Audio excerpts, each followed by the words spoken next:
Pourquoi j'ai de la crédibilité, pourquoi tu devrais écouter qu'est-ce que je dis. Pas pour rien inventer ou quoi que ce soit, juste pour te donner un petit peu de background puis un petit peu de crédibilité. Ça fait 17 ans aujourd'hui que je suis en immobilier, que j'ai commencé à investir ma première propriété. J'ai acheté il y a 17 ans maintenant. Puis depuis ça, j'ai commencé à grossir le nombre de transactions. J'ai toujours focusé sur les transactions. Donc, j'ai pas un énorme parc immobilier comme quelqu'un qui accumulerait. Je suis plus focusé sur les transactions. Donc, les transactions de flip, les transactions de revente de promesses d'achat. En ce moment, on fait environ 60 à 70 transactions par année. Puis, depuis que j'ai commencé, on est à peu près entre 450 et 500 transactions.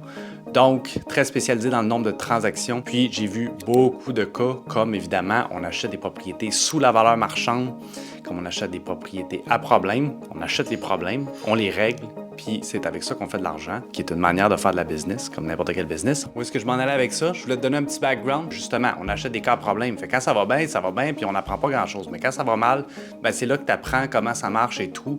Puis j'ai eu aussi des problèmes légaux, évidemment. T'inquiète pas, j'ai gagné à plate couture contre tout le monde, même l'OACQ. La revente de promesses d'achat, c'est 100% légal.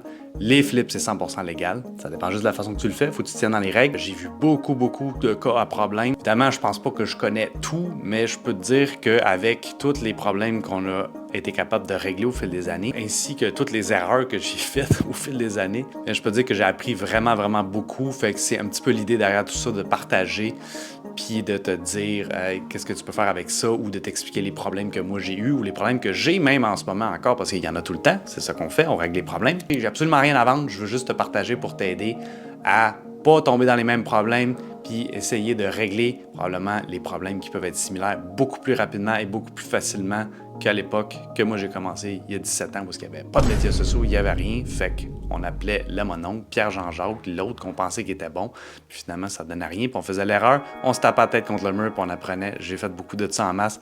Fait que j'essaie juste de te partager pour pas que tu aies besoin de faire la même affaire. C'est quoi le plus gros challenge que tu as ou que tu as eu? Commente-moi ça en bas, puis je vais essayer de t'aider.